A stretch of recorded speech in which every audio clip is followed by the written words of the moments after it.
Okay, good evening, everyone. Thank you all for coming tonight for a new series. It's a mini series on the subject of Jewish parenting. This is a very personal class, as Andrea and I have just become new Jewish parents ourselves. And I thought that it would be a great topic to talk about within our community, being that we've been blessed with many new babies over the past year or so of the pandemic.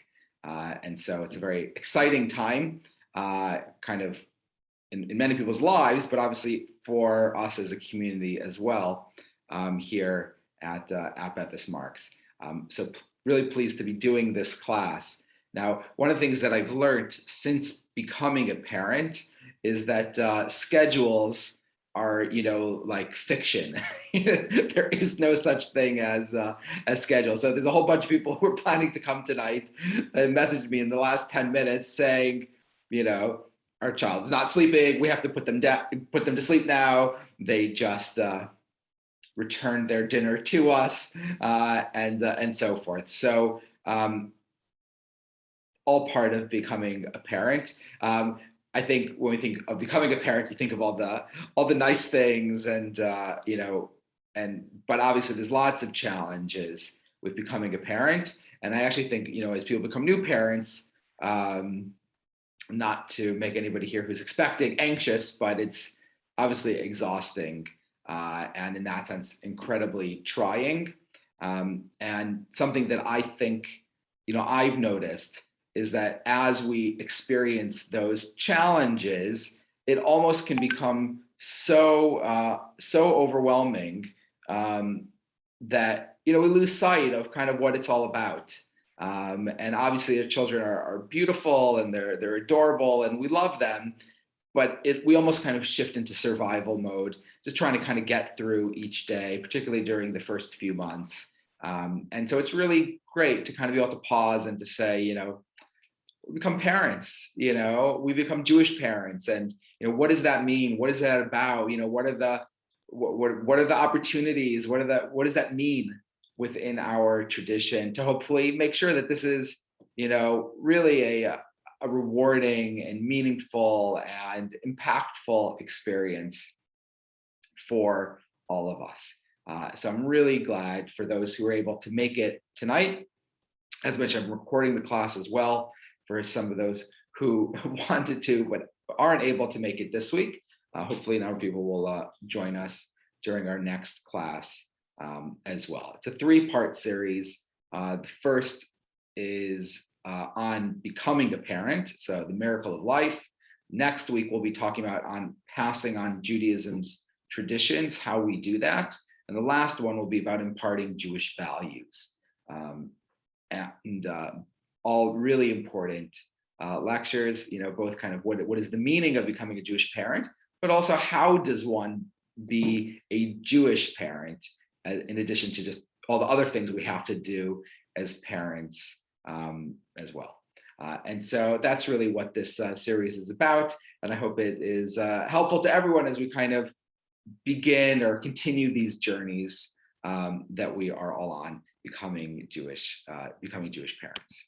And so I'm going to be doing tonight's class by sharing some sources from different places, things obviously from the Torah, things from the Talmud, things from Rambam, Maimonides. So we'll kind of be looking at a variety of different sources that try to capture, what does becoming a parent mean within the Jewish tradition, right? What is it really all about?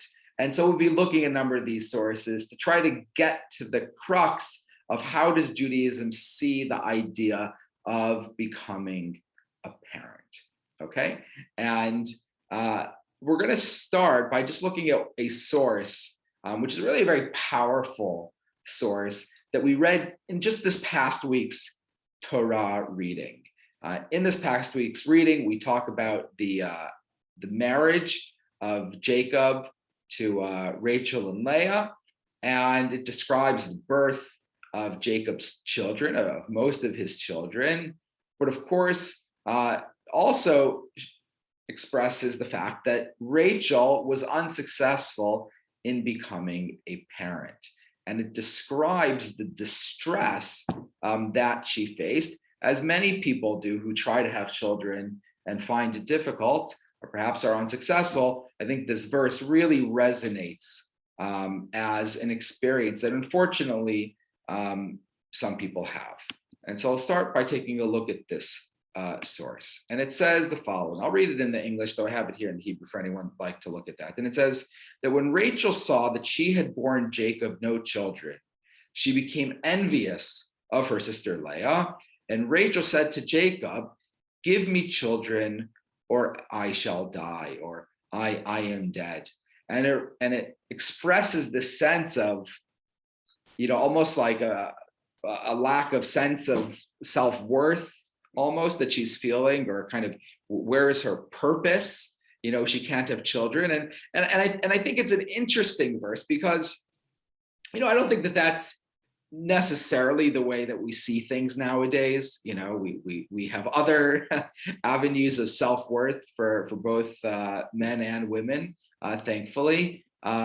Perhaps at a time, married women felt that kind of their sole value was in having children, and it describes that. But I think for many people, men and women alike, when they're trying to have children and have difficulty with it, it can really be soul destroying. It's a really challenging time. And for those that have been blessed with children, obviously know how magical of an experience it is. And so I think this verse kind of really just captures this question, this idea of having children, and kind of the significance of having children, to the extent that those who don't sometimes can feel, so profoundly bereft as a result. And certainly throughout the Torah, the notion of having children, it plays center stage. I mean, it repeats in every episode of the forefathers and foremothers, right? The challenge around having children, and then obviously the challenges with raising children, which will be some of the subjects of the later classes. But it really is kind of acts as this paradigm for us.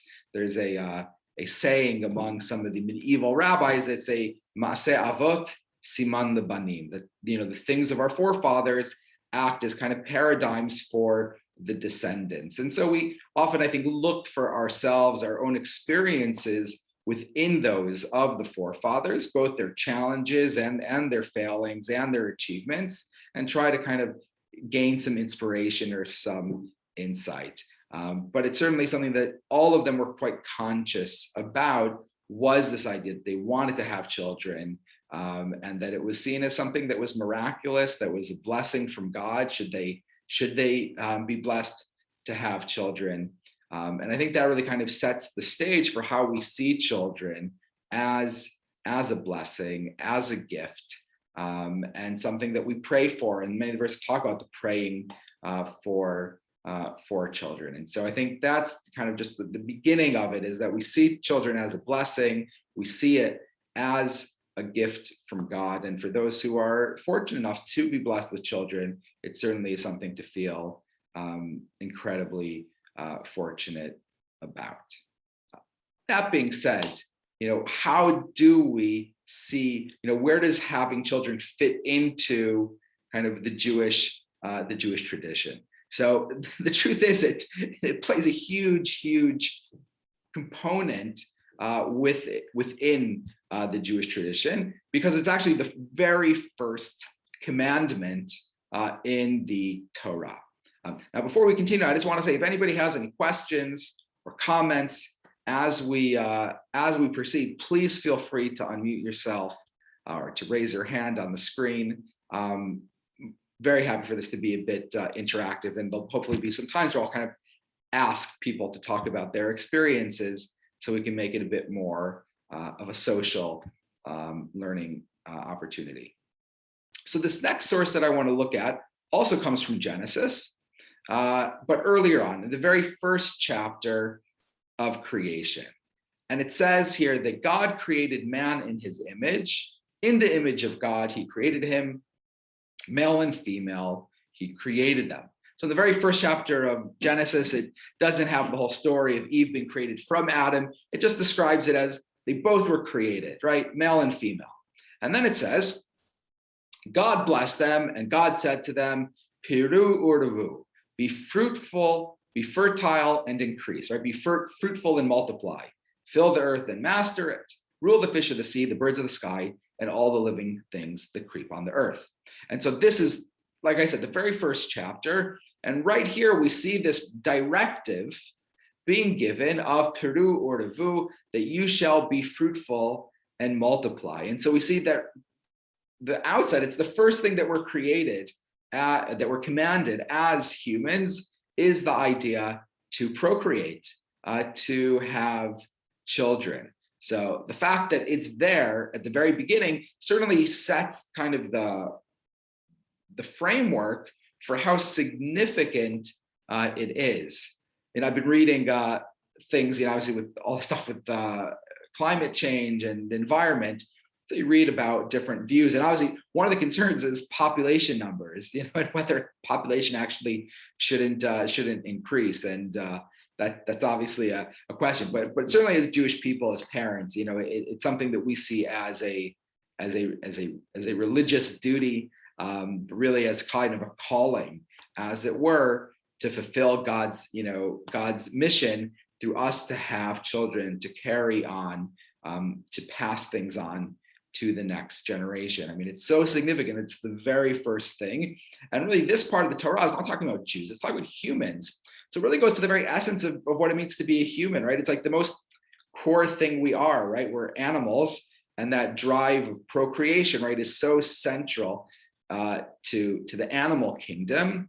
But as humans, we have choice, right? We're not compelled, to act on our urges. And so here, perhaps then God has to say, no, you should, you should follow your instinct, and let that lead you to have children. In fact, you should. And so here we see it's at the very beginning. But this ultimately is taken as a directive, as a Jewish directive as well, not just kind of for humanity, but really as Jewish people, that we are meant to have children. In fact, the Shulchan Aruch, right, which is the important legal code from the 16th century. So Rav Yosef Karo writes, that's what this source says, that once a man has had a son and a daughter, he has fulfilled the obligation to be fruitful and multiply. So of course, the halakha always tries to codify what exactly is the obligation. And it says that because Peru urvu, right, is written in a plural, right? It's a plural. It means more than one, right? So shall we say the core obligation is to replace, right? So a father and mother to have a son and a daughter. Obviously, we don't choose what we have. Ultimately, it's whatever God chooses for us to have.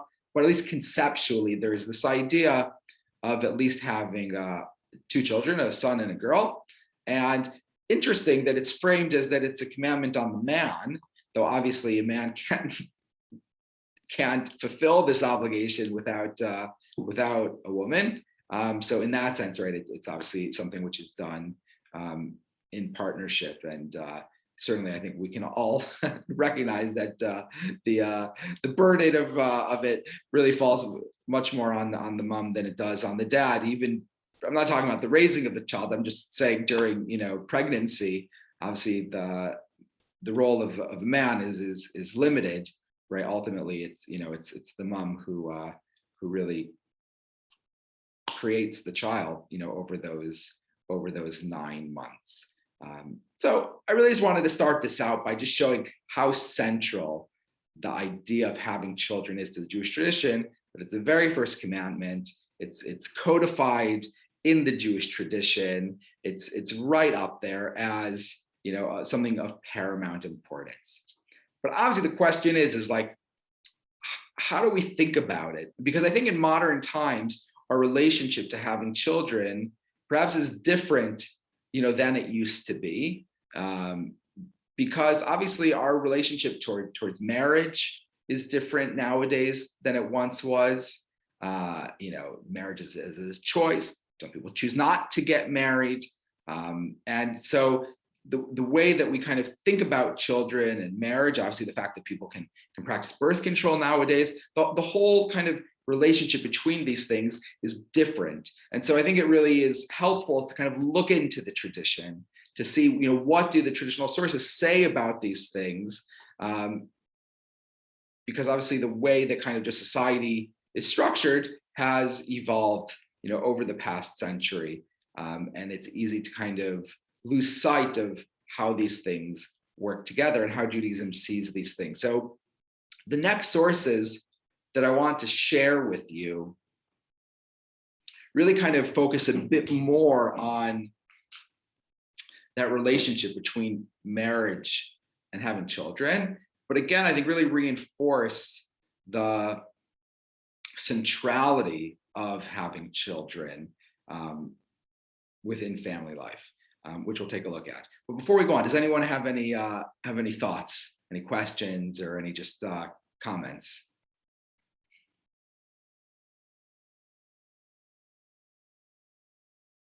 Okay, so let's carry on.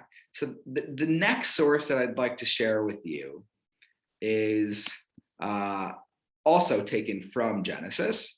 So this is from the second chapter, and this is the chapter where God creates woman out of man.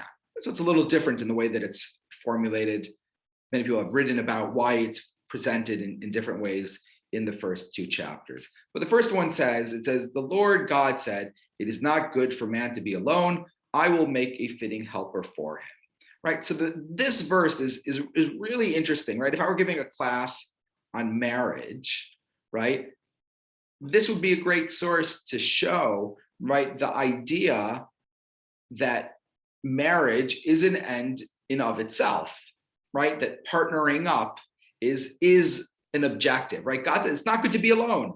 And so God made a helpmate, right? So this idea that we aren't individuals, right? We're not meant, right? We're social beings, right? Our natural state, despite the fact that we are individuals, our natural state is being with other people, and that there is this, right, coupling up that takes place, which is natural, and which of course is the within the idea of the Torah, is an end, is a goal in of itself. I think that's really important to stress over there, that we see great value in partnership. And in fact, even, if someone's incapable of having children, people don't have children, we still say, be married, right? It's good. It's good to, to have a partner, to travel life, with someone, if you're blessed to be able to have that. And so this first verse kind of just presents that there's, shall we say, partnering up, marriage, that's a good thing. That's a good thing. But we'll see that other verses kind of then start to look at things a little bit differently. And so we start to see some of that in some of these other sources that I want to share with you, where you start seeing this kind of like question about what is the relationship in Jewish thought between marriage and children? And are they really kind of in essence two different things, like two different objectives, or is there a relationship between the two? And kind of in order to kind of tease out the Jewish tradition, these discussions are had in legalistic terms, or shall we say with halachic language. And so while it seems like it's just like a halachic kind of cerebral conceptual debate, if you then reflect on it, you realize that actually there's implications for how you view marriage and its relationship to having children. So I'm going to show you two sources, and you'll see what I'm talking about in them. So this is the debate between two important medieval scholars who lived in Spain, Rambam, Maimonides, right, who lived in the 12th century, and then in the 14th century, Darash, Rabbeinu Asher. And we'll see that they address this question. And Rambam says the following. He says, and this is kind of his history, he likes to kind of give these broad presentations in his remarks, and he says the following. He says before this, he says this in the laws of marriage in his Mishnah Torah. He says before the giving of the Torah, it would be that if a man happened upon a woman in the marketplace and they wanted to marry each other, he would bring her into his house and consummate the marriage between them privately, and she would be his wife, right? And so in halakhic language, this is called bu'ulat Baal, and it's simply coupling up. And now it's what marriage was, right? Before you had the institution of marriage, it simply was just two people got together, they lived together, they were married. That's what marriage was. But it says, once the Torah was given, Israel was commanded that if a man wanted to marry a woman, he would acquire her first through witness, and afterwards she would be his wife, as it says, when a man takes a woman and comes to sleep with her, right? So it quotes a verse in Deuteronomy that talks about the way that marriage is conducted, right? And so we know it's today we do it in front of witnesses. The husband gives something of value to a man, gives something of value to a woman. If she accepts it, and it's made clear that the giving is done for the purpose of marriage, right? He makes the declaration, and the woman reaches out her hand to accept it. It shows that they are both of their own free will entering into an agreement, a partnership with each other. And so Rambam, based on that verse that says that when a man takes a woman, says that taking a wife as such is a positive commandment of the Torah. So the Rambam says that that is a mitzvah. It is a mitzvah to marry. Okay, that's important. We'll see that that's quite significant, because what Rambam is essentially saying, if we then reflect on it, is he's saying that marriage, if it is a mitzvah, then it is something that is an end within itself, right? In of itself, it is a mitzvah. It is, the will of God that we should be married, regardless of anything else, regardless of what happens afterwards. Getting married is the fulfillment of a mitzvah. Rabbeinu Asher, the Rush, which is the next source, says something different. He says the following. He says, it appears to me that the blessing that we say at the time of the marriage is not for the fulfillment of a mitzvah, right? When we're at the chuppah and we do the kiddushin, we say a blessing, right? There's a blessing that's said over the wine where we bless God for the institution of marriage, okay? But what he says is that blessing is not the blessing over the fulfillment of a mitzvah, because according to the Rush, no mitzvah is fulfilled when somebody gets married. Why? As pirya urivia, because being fruitful and multiplying is the fulfillment of the mitzvah.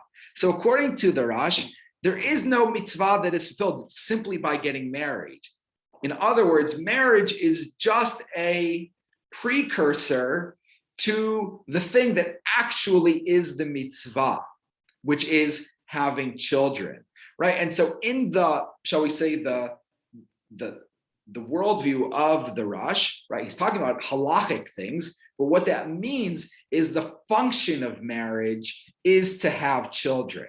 It's not, in that sense, an end in of itself. It has its own rules on how it's done, but ultimately the purpose of it is only to have children.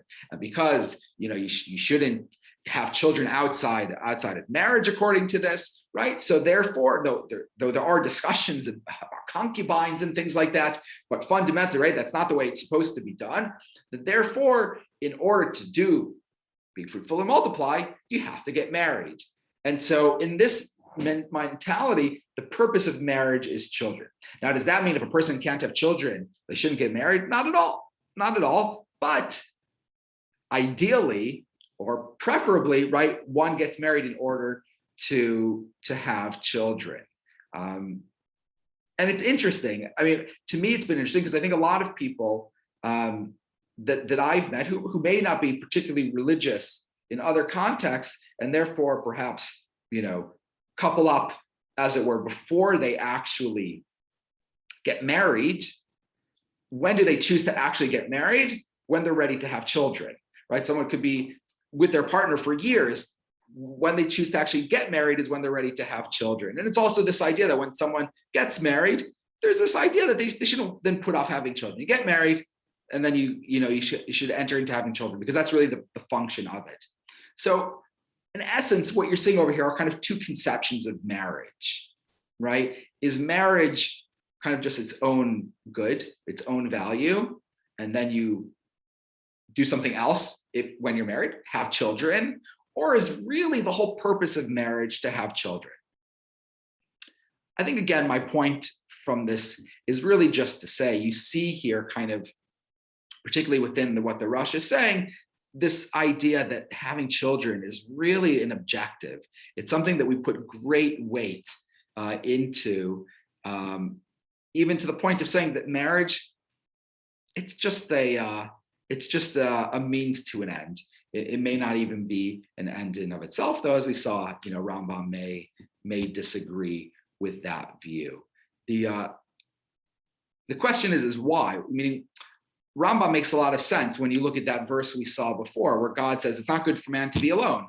So that would make it seem like marriage is an end, because it means you're not alone anymore. So where does this concept come from, that perhaps marriage is just for the purpose of having children? So that might be based on another verse. This first verse we're looking at is from chapter 2, verse 18 in Genesis. But if you go a few verses later, you have another line there.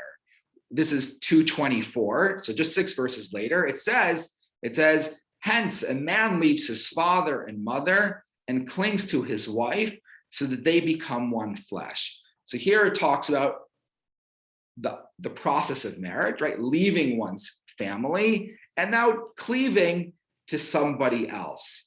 But the end of this verse has a really interesting language. It says that when you cling to your spouse, or a man clings to his wife, it says, V'hayu lebasar echad, they become of one flesh.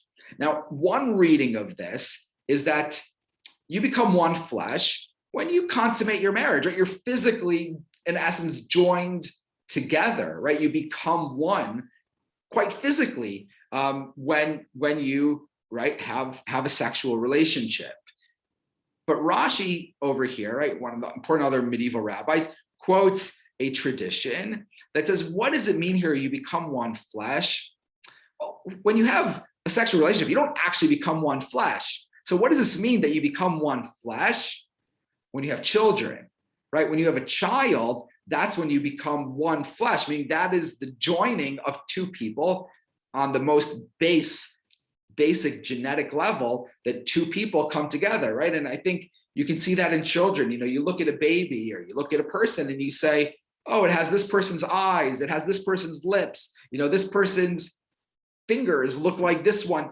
You see it becomes this mixture of two different people. Sometimes you see kids who really pull it towards one side, but oftentimes you still can pick up, right, the way that we, through our children, become one flesh. So I think from this verse, then it might be saying this idea of, you leave one another so that you become one flesh, meaning so that you have a child, right? That's like the objective, as it were, of marriage. So what I would say is, psychologically, marriage is an end in of itself, right? We benefit greatly from being in a relationship, and from being able to love and being loved and enjoying life with another person, and how much we're enriched from that experience. But on kind of like, shall we say, like a deeper religious level, there also is the sense that there is a function, there is a purpose to the marriage, which goes beyond that. And that's the creation of new life, to the creation of taking, the love that you have for one another and really blending that together through the creation of a new life form. And, for those on this call who've already had children, you already know how remarkable. I mean, it's just absolutely remarkable, right? The miracle of all of a sudden this life, being there, that, that wasn't there, 10 minutes before.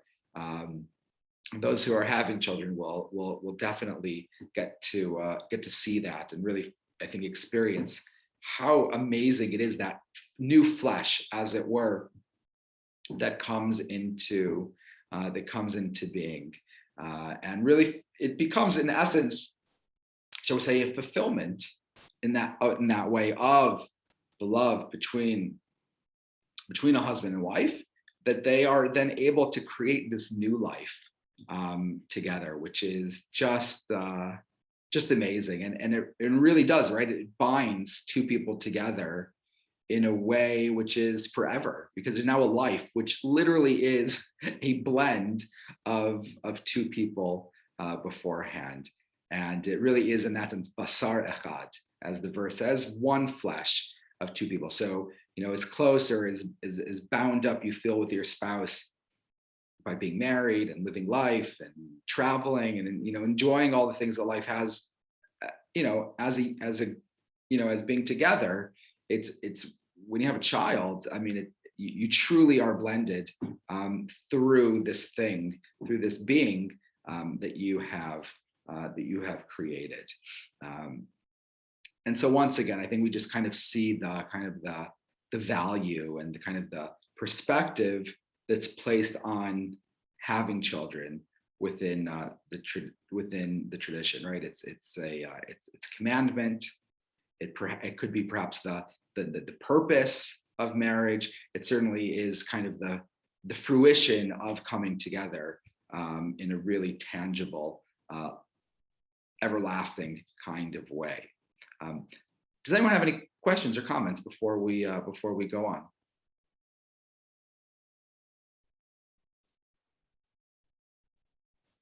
Okay, so let's go on. I'm going to look at a couple more sources, and then I will be curious, kind of, if anybody wants to kind of share their experience of, having had a child or expecting a child, and kind of what does that feel like? What is that? What are you thinking about? In terms of that, because I think having a conversation about it is actually something helpful, and kind of each of us kind of to think together. Sometimes to just think out loud, so that we can kind of get a bit deeper about what it means to each of us.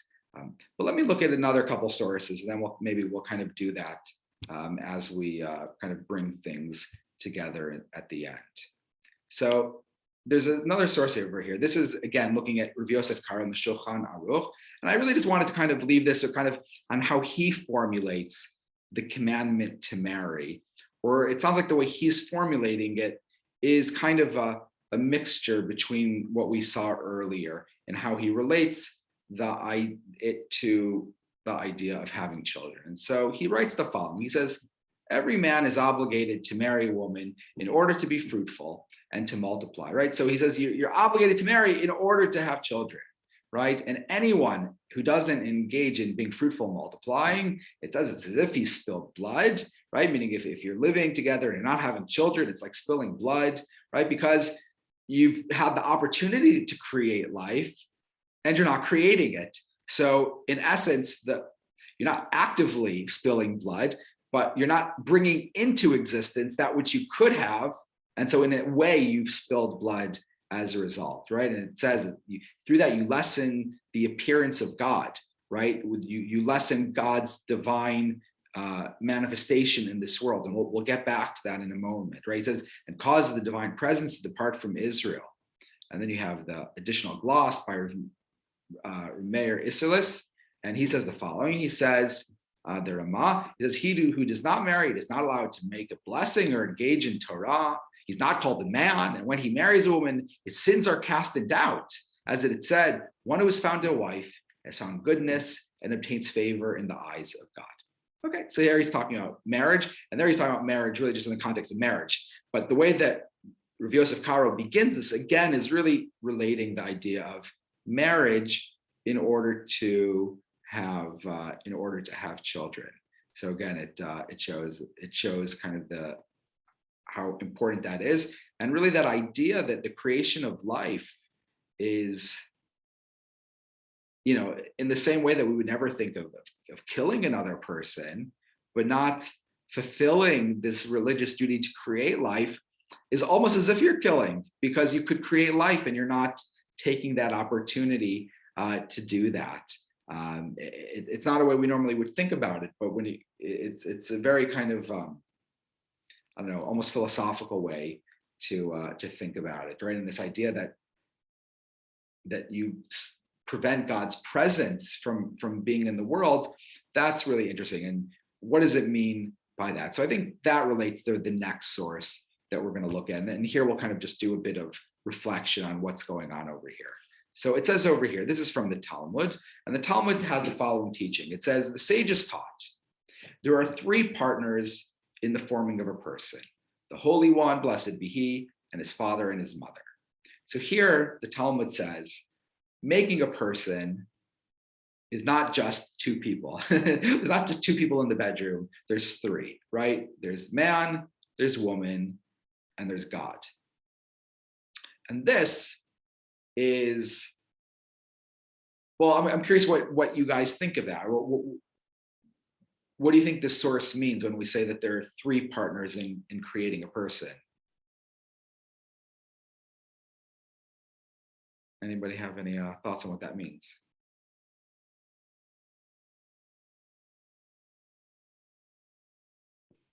Well, can I say something? Yes, please, please, please. Two things. Firstly, if like we say that Hashem is everywhere, then it's gonna God will be everywhere, so he'll be there, I guess. But also, I guess it goes back to one of the first quotes from Bereshit that you said, that we're made in the image of Hashem. Yeah. So I guess it's just continuing, I guess, I don't know what you call it, the process, or I guess we're continuing the idea that Hashem is there when we make a child, because within each person there is a bit of God, I guess. I don't really know how to say it, but yeah, I guess there's some sort of connection. But then I guess but at the same time, if we always say, oh, Hashem's everywhere, well, it's going to be there then. Right. God right. Be, wonderful. so I don't know. No, that's great. That's great, Rachel. I think I really like what you're saying there about this idea of like, God's present in we're in God's image. So I'm curious if anyone else has any thoughts, and either on that or just in general on what we're saying here in this source.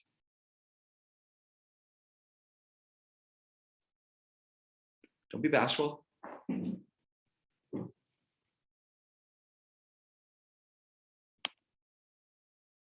Anyone else want to jump in?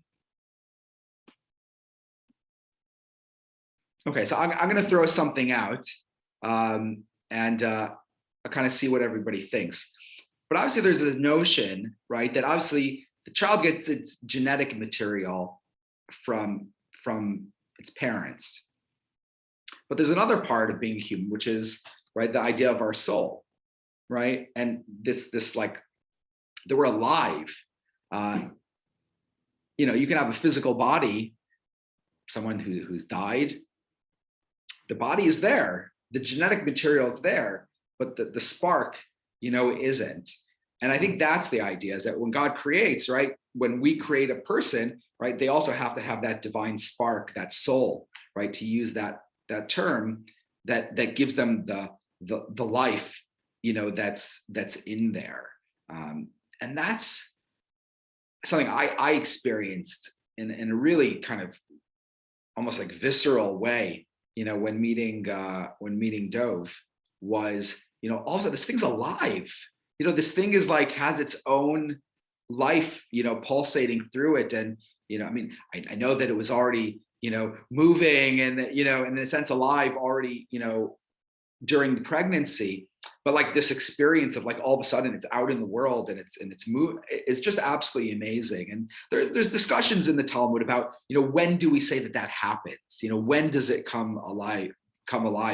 Is it conception? It seems like there's a view which says maybe at 40 days, that's when, the cells actually become maybe like the fetus. And that's when we say the soul has kind of entered into the baby. But there's certainly this feeling that there's something beyond this world, right? It's not just this physical thing. It all of a sudden becomes something which is, profoundly spiritual as well. And I think that really kind of starts to get to the core of like the thinking around having children in Judaism. And maybe this is almost like a little bit philosophical or maybe Kabbalistic in formulation, but I find it helpful to think about it in this way. The drive procreation is obviously very strong in people, right? The sexual drive that people have, and there's a story that the Talmud tells around the drive, around the sexual drive, where that kind of, I think, captures what I'm trying to get at. So I'll just share this episode, and it says that after the destruction of the first temple, it says that the sages gathered together and they prayed to God that let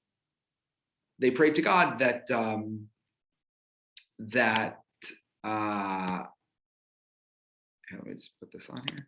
They prayed to God that God should take away the desire for idolatry.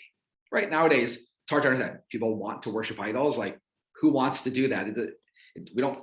But you read the Bible, it sounds like people were like compelled, like in a really powerful way. So the Talmud says, why doesn't that exist anymore? Because the rabbis prayed that God should take away that desire, and so it was, and there was no longer a desire to worship idols. So the rabbis were like, this is great, let's keep going. And so then they said, what's the other really strong desire that leads people to sin? Well, the desire for sex. So the rabbis prayed that that desire for sex should be taken away as well. They made the prayer, and it says that the next day the rabbis woke up and they went out to the chicken coop and they realized that there were no eggs there, that the chickens hadn't laid any eggs overnight.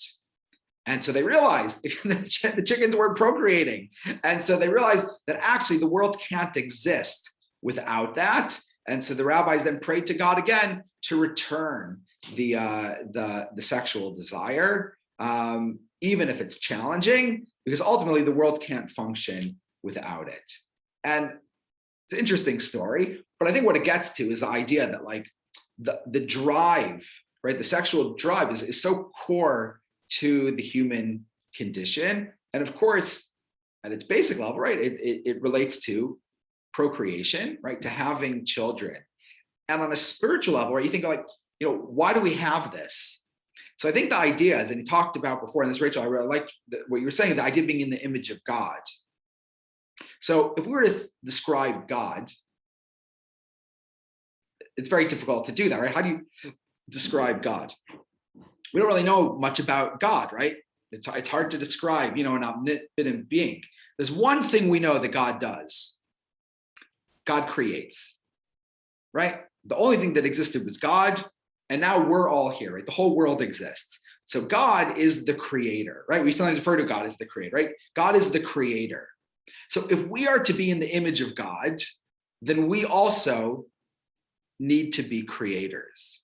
And if we actually have the spark of God inside of us, we have no, shall we say, even control over the fact that if God's spark is in us and God is in essence a creator, then we have this drive to be creators as well, right? And so not only is the idea of procreation a mitzvah, a religious value, it is at the very essence of our conception of what it means to be a human, of being a person who has the spark of God within us, and our desire through that to manifest godliness in this world by being as godly as possible. And nothing is as godly as creating another life. And that's what it means that we become partners.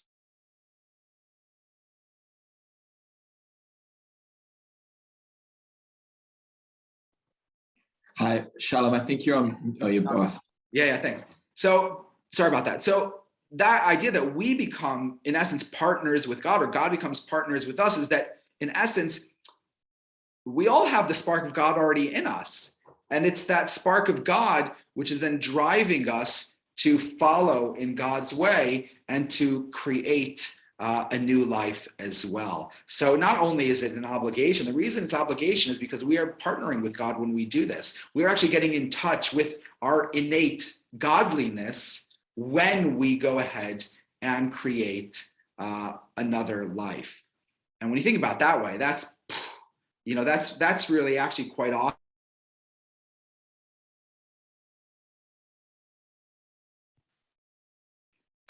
Hi everyone, sorry about that. I'm not sure what's going on with my internet, but that's really quite amazing.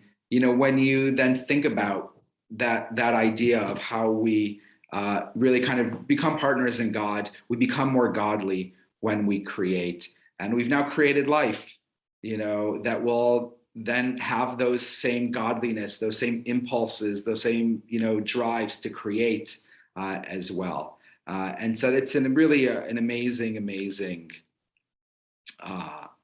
experience. And it goes to the very core of what it means to be a human, what it means to be a Jewish person.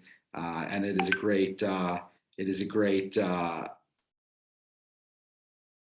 it's an amazing experience. And I think it's the closest thing we get to being godly in this world is having children. So this is not so much about parenting. We're going to talk about Jewish parenting in the next two classes, but I think as a kind of an introduction to it, to kind of appreciate kind of the Jewish view of becoming a parent, of how important it is and how spiritual it is, and how, you know, to the core of what it means to be a person in our partnership of becoming godly in this world, of fulfilling God's, you know, drive within us in this world, really just gives a whole sense of actually, this is not just some, you know, biological accident. It's not just some thing that, you know, happens, but it's actually something profoundly spiritual that takes place when we have a child. And it gives a sense of then how precious this new life is that we've created. You know, it really has this, we've created it with the spark of God. It has a spark of God in it.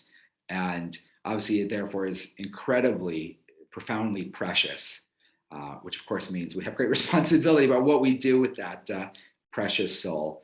And that's what we'll talk about in the next two classes, is really kind of, well, what do we do as Jewish parents? You know, how do we do as Jewish parents?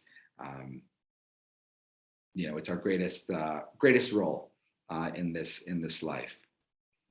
Does anyone have any kind of final thoughts before we conclude? Can I ask a question, Yeah. Rabbi? Yeah. How does Judaism deal with sort of surrogacy and adoption? So yeah, so that's a great, it's actually interesting. It places great value on, there's stories in the Talmud of great rabbis who never had any children, you know, and he says, my students were my children. You know, like there's a sense that anybody, and that's what we're kind of focused on next week, ultimately anybody that you teach, that you raise, that you help, that is a form of having children as well, right? So obviously here we're talking about on a biological level, but what we're going to see is that if a person has a child and then doesn't raise them, it's even a question whether they've fulfilled the commandment of having children. Just the biological act is actually, you know, is not enough. And even if someone, you know, has students and never has children, they've fulfilled parenting in a way as well, you know, through that. So I think in that sense, you know, Judaism certainly has a very positive view about adoption, about surrogacy, because if you are caring for a life and you're teaching it, you know, values and how to live and bringing, you know, it joy, as we'll see in the next classes, that really gets to the real point of having children beyond just kind of the biologic, you know, almost accident, you know, of having had a child. So I don't know if that answers the question. But. Yeah, no, that's helpful. I also have a question. So we'll take two and then you can move on to the next people. But like religious Judaism, the religious communities, I guess, that are strongly associated with having very large families, particularly, you know, our experience of that. Is that always been the case? You know, post-World War II, 20th century, particularly in certain communities, very associated with having a large number of children. But has that always been the case throughout sort of history? Is there something Jewish about having, you know, families of 3, 4, 5, 6, 7, 8, you know, even more children, or is it a more recent thing? Well, yes and no. Meaning Judaism, you know, there's all kinds of halakhic questions around contraception, right? Right. Now, obviously, lots of contraception didn't exist until the past century. And the only form of contraception that would have existed beforehand is simply by making sure not to impregnate your spouse, which is definitely problematic in the Jewish tradition, outside of simply not having intercourse in the first place. But practically, before modern times, people lost a lot of children. Yeah. Either in pregnancy or even in childhood. So the reality is that people often didn't have large families just because it wasn't, that just wasn't the reality in pre-modern times, or pre-industrial times, I should say. Now that we're in industrial times, it's actually possible to have larger families. And it seems that obviously within some communities, that's become an imperative to say, if it's good to have 2 kids, it's even better to have more. And I think a lot of that is driven from the Holocaust, that idea of like replacement and so forth.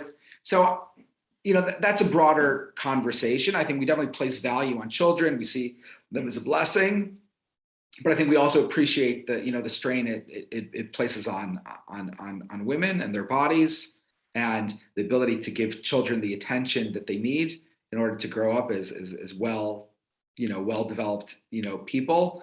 And so probably it ends up becoming a little bit of a, family by family, decision. Again, there's halakhic issues around contraception, so that's kind of a separate kind of issue. But I would say, broadly speaking, there is a value in creating life, and we see value in it, and that's great. Should the objective be you must have 12 children? No. The mitzvah is 2 kids, but there's a notion that if you can have more and you're up for it, and you feel like you can do it, it's a beautiful thing. It's a beautiful thing. But it's I think that becomes a little bit more of a family by family then decision. Thanks. Anybody else have any final thoughts before we?